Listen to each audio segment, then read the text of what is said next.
Ada video monolog Wakil Presiden Gibran Rakabuming Raka yang sempat bikin geger dunia maya.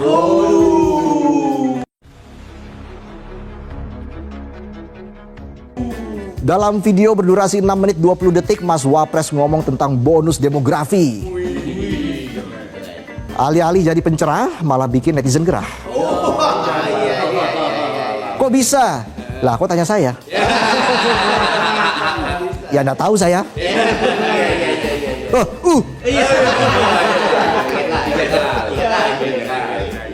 Jadi ceritanya begini ceritanya. Mas Gibran ngomong tentang bonus demografi, dibungkus dengan bahasan soal timnas U17 dan film animasi Jumbo. Buat nunjukin kalau anak muda Indonesia bisa diandalkan. Katanya sih kita punya berkah besar pada tahun 2030 sampai 2045, penduduk usia produktif yang melimpah. Tapi netizen langsung nimpalin, berkah apa ya, nyari kerja aja susah. Bonus demografi ini memang kayak hubungan tanpa status, bisa jadi anugerah tapi juga bisa jadi musibah. Ibarat punya banyak temen tapi tiap makan bareng yang nombokin kita. Bisa aja saya. Netizen pun langsung gaspol di kolom komentar, ngomong soal bonus demografi tapi lapangan kerja makin sempit. Yang profesional kalah sama yang punya kenalan ordal. Yang mau aktif di kreatif industri, pemerintahnya lebih tertarik pakai AI.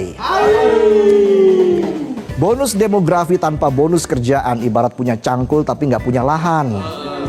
Atau kayak punya portofolio panjang lebar, tapi yang dipanggil malah sepupunya bos besar. Tapi tetap harus kita kasih apresiasi. Namanya juga anak muda, minimal Mas Gibran bikin konten walaupun endingnya dibully netizen.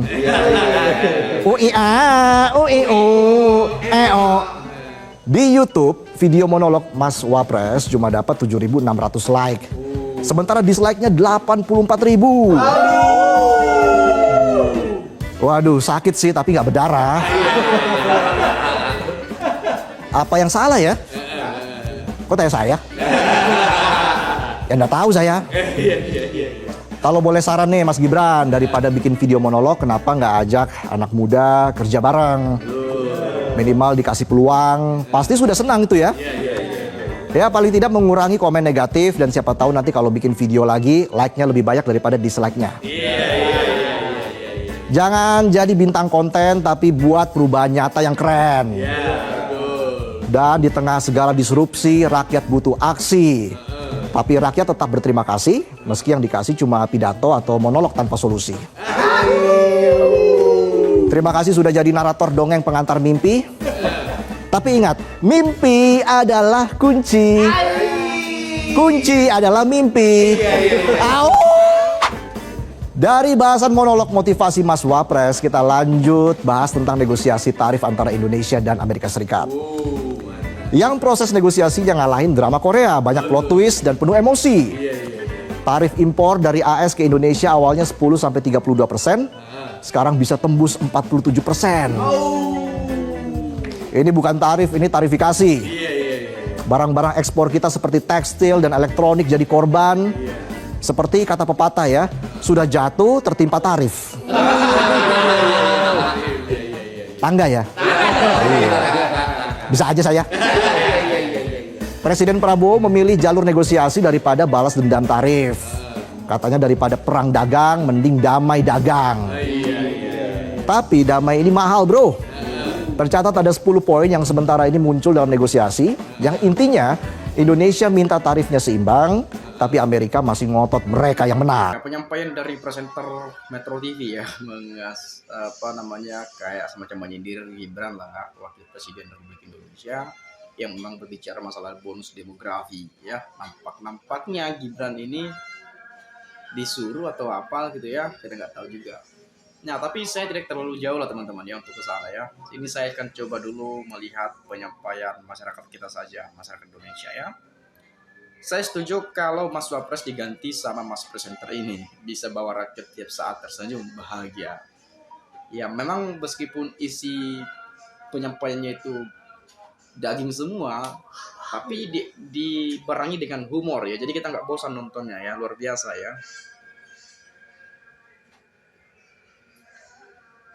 Gak kebayang gimana mental wapres kita saat ini. Tiada hari tanpa hinaan dan bulian. Sama sekali tidak ada harga diri tanpa prestasi. Diolok-olok tiap hari sama warga. Sungguh kasihan, turut prihatin. Ya bayangkan ya, di Indonesia pemimpinnya pun dibully. Bayangkan aja dulu tuh. Agak lain di Indonesia ya teman-teman ya. Nah kemudian dia dapat kerja aja didapat bapaknya nabrak konstitusi. Mengakali dengan cara haram putusan MK. Mari kita lihat putra Mas Dono, ahli nuklir tidak dimanfaatkan oleh negaranya sendiri. Ini orang jenius yang akan memajukan negara orang lain. Anak muda yang bisa diandalkan adalah anak muda orang dalam ya, ordal ya.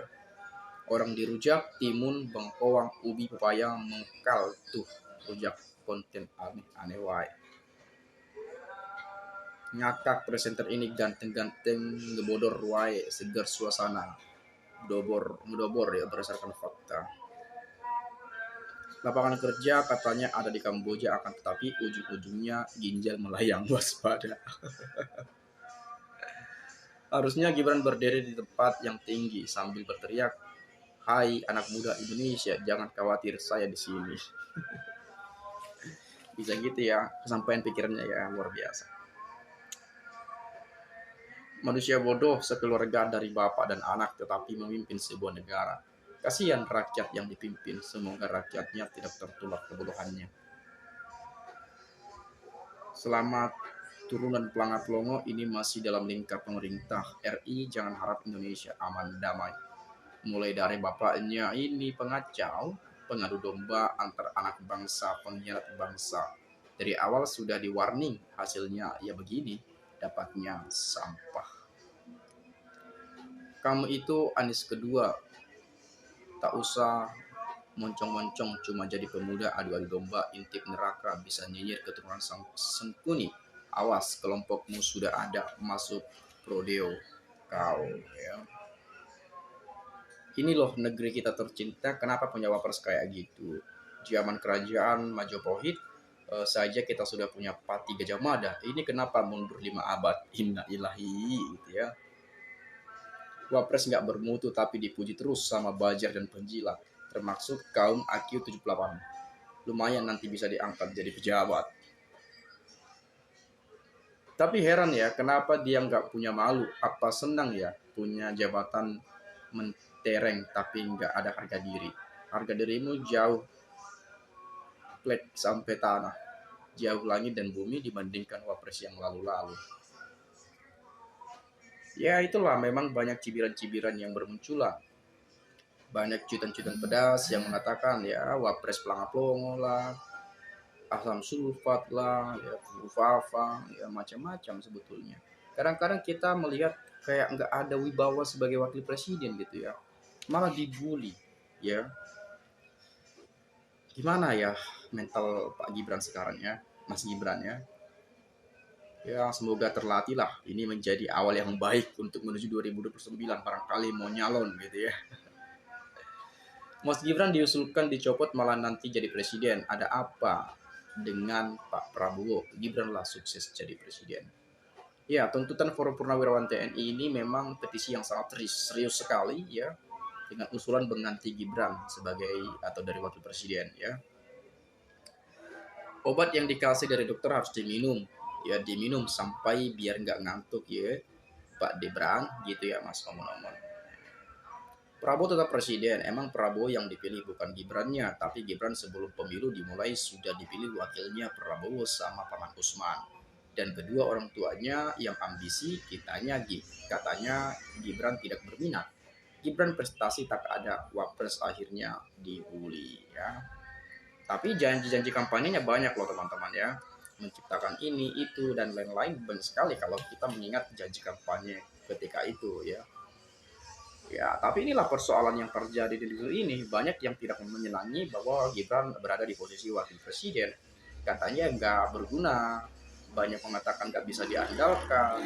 Ya, kerjanya cuma bisa ke sekolah ngecek masalah program makan bergizi gratis. Dan saya rasa ya kelas wapres tak perlulah untuk melakukan itu, karena banyak hal-hal penting yang lainnya yang harus ditanggapi gitu ya, yang harus dijalankan, dan ya setidaknya dapat membantu Presiden Prabowo dalam menjalankan tugasnya sebagai kepala negara dan sebagai wakil presiden.